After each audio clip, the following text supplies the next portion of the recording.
The global crypto markets are up, the sun is shining, and it's now time for the news for Thursday, the 16th of September.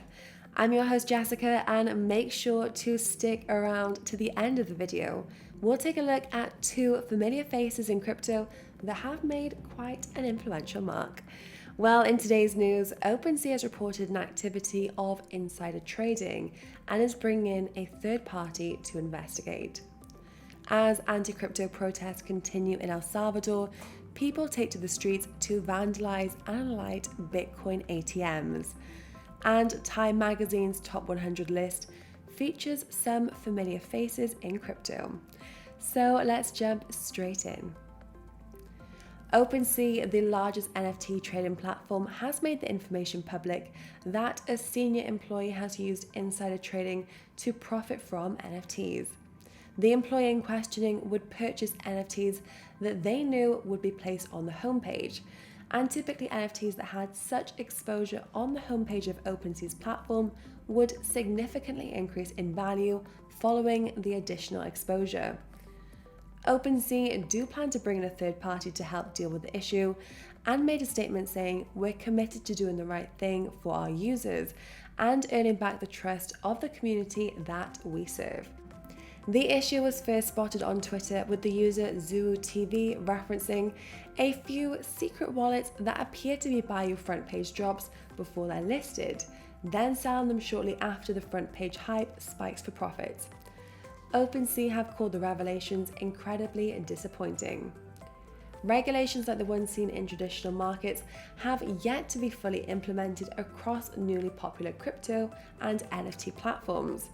Well, let me know in the comments if you expect to see tighter regulations on the back of the news. Next up, anti-crypto protests on the streets of El Salvador leave Bitcoin ATMs on fire, and some protesters were also spotted wearing t-shirts that read "No to Bitcoin." So what has sparked the unrest? Well, local protesters in El Salvador have spoken out using phrases like defrauded against Bitcoin and dictatorship when referring to the newly introduced policies. El Salvador recently ruled that presidents can serve 2 consecutive terms, paving the way for leaders Nayib Bukele to seek re-election in 2024.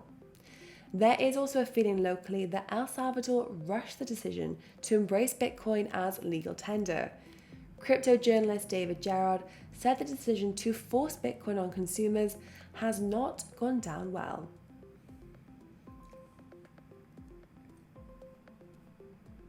Next up, Time 100, the annual listicle of the top 100 most influential people in the world, is now a highly publicized annual event.